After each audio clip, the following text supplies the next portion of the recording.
Hello students, today we will take up 12th chapter from your course book, that is Many Worlds of Literature, and the title of the chapter is Personal Friend, that is A Pen Friend by Neelam Saran Gaur. In this short story, which is written in the form of a letter, the writer who lives in Allahabad, she has very keen eye for details, and this story is about the human need for friendship and communication, and it is about a man and a woman who are pen friends. They get to know each other through a magazine and write to each other under assumed names for almost 7 years. And when accidentally they discover each other, they are disappointed, and this letter is written after the incident, and it is about the need for dreams in life. Dreams can at times become an integral part of life and acquire a reality of their own. So, the chapter begins in the form of a letter. My dear Malika, you may treat this as a letter from no one to no one. You may deny its substance, but I, for my part, challenge anybody to disapprove to me the truth of my statements. You may be overcome by moral doubt and insist that prim little note that we were partners in a pitiable piece of fraud. Fraud means a fake story which took place between them, but to that I say that if we both perpetrated a foolish fraud together, I shall not let a partner in fraud get away that easily. We swim or sink together. Or in this manner, he starts his letter, and the story now goes back to the times when they started writing to each other. He is giving you a description that he is of 45 years old and he was 38 then. He neither wished to know the chronological age nor believe in it, and he says the friend, she was of 30 then and now she must be of 37. The magazine which changed their lives was called Humanity, and the page which they chose to read by some predetermined accident was called Equations. The idea was to sponsor what the editor called leisured sharing and disinterested understanding between human beings.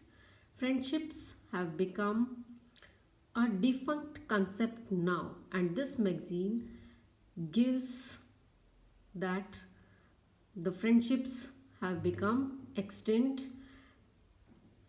and the writer tells us that he is sorry for the fact someone told him that middle-aged pen friendship could be taken seriously. He would have scoffed at the idea to think of pot-bellied executives sharing their recipes for gardening, for photography with other balding hypertensive pals.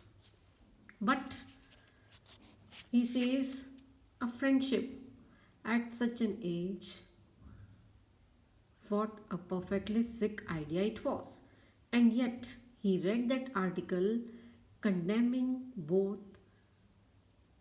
He jotted down a name and address on the last page of his pocketbook. That was Malika Mathur, age 30. She was a college teacher who lived at 82 Vrindavan Street, Humayun Gardens, and he was at a stage of life when anything novel was welcome. So this was a new incident for him, as he was completely exhausted with profession and politics. What really arrested his attention was the observation that friendship is finished.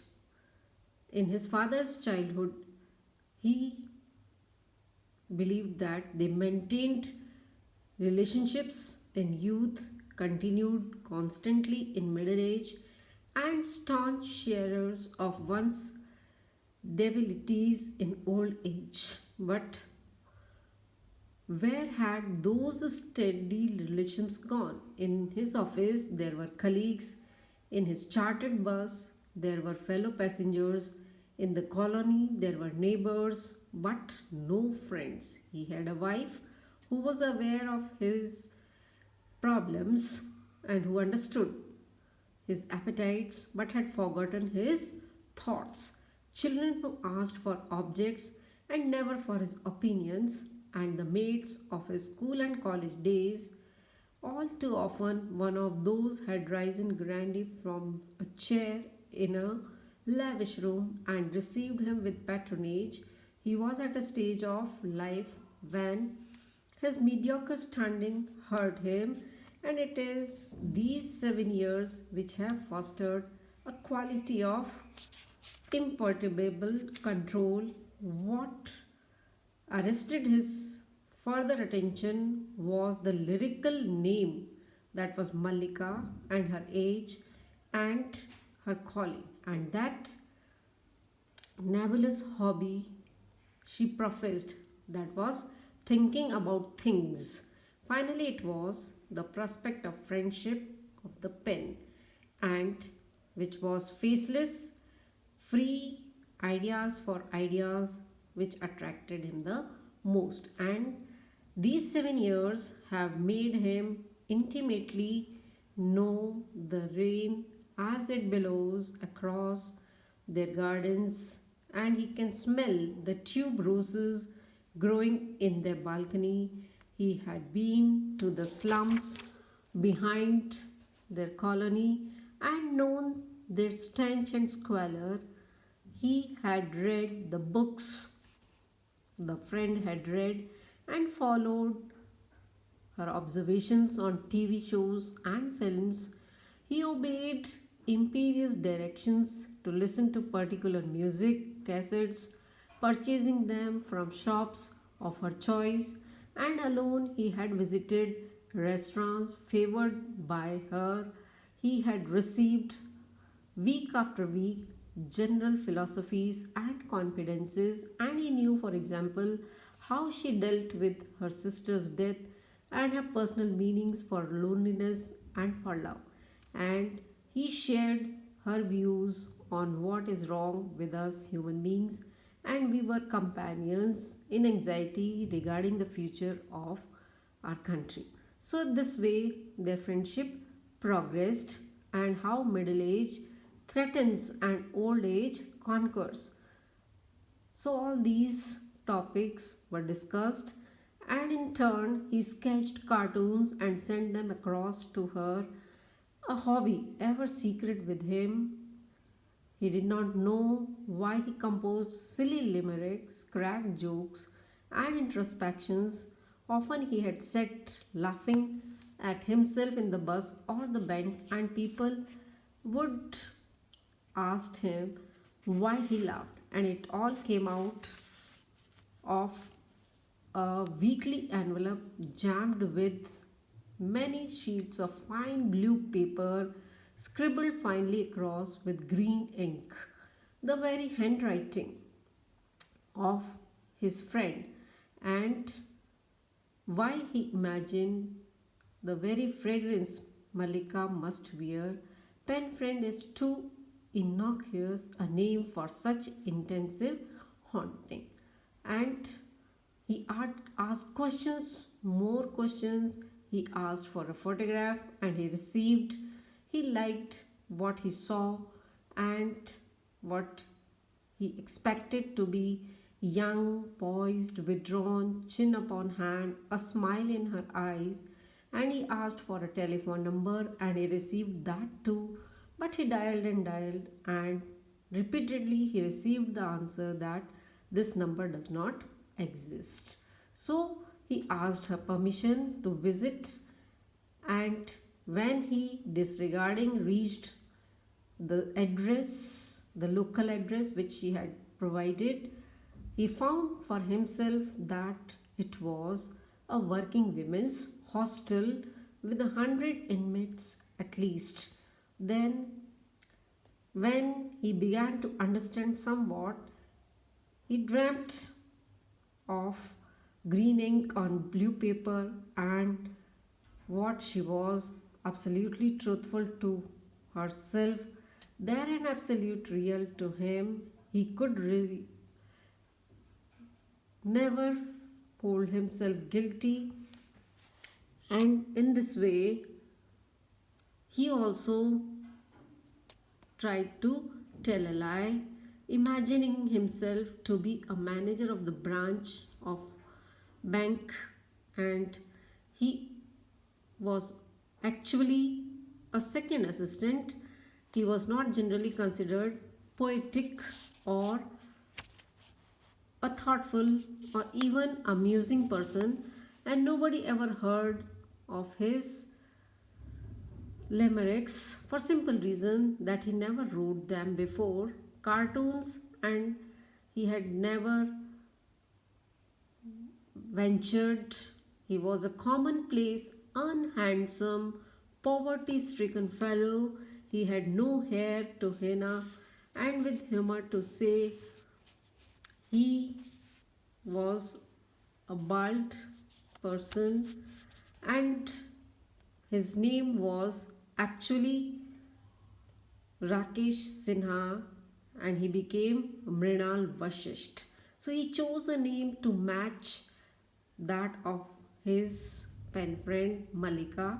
He selected a picture in a magazine who was a man, sober, bespectacled, quietly dressed, distinguished, and resolved himself to be that person.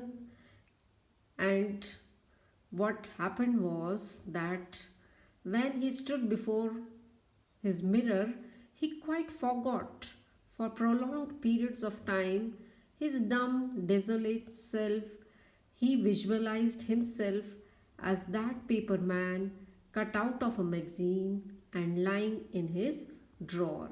So, what they were both doing, the two non existent beings spoke to one another, shared many things, dreamed together, exchanged much across the magnitude and madness of a vast metropolis. They never met in 7 years, yet somebody did speak and somebody did respond, even if neither existed in the conventional sense. But what happened one day was that unfortunate event took place last week when he moved to his new office and did not inform the lady. The lady visited that official address. She was thin, nondescript. She entered and stood before his desk. Yes, madam, said he.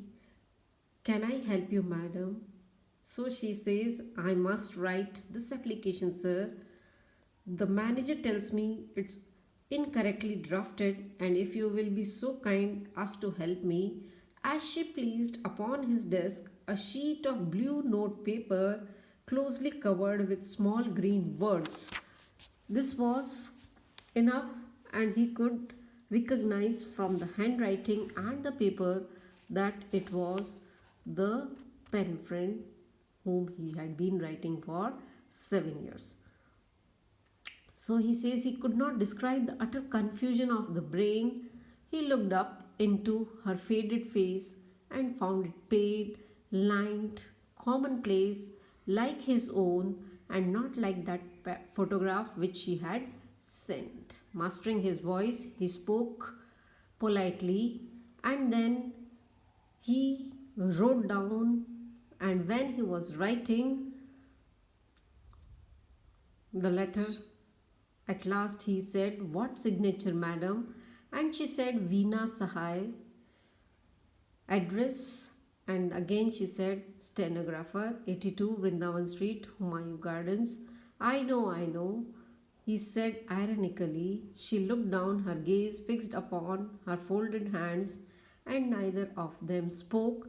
Then a light dawned swiftly in her eyes, and she glanced at the name, and upon his desk, Rakesh Sinha, second assistant, not Mrinal Vashisht. He says he shook his head and he was glad when she was gone. To tell the truth, he could not bear to look upon that woman there. She was the most fake person, he says, he had ever set eyes upon. And here he was once again at the same table and the same hour beneath the same lamp, writing to her Malika Mathur after a gap of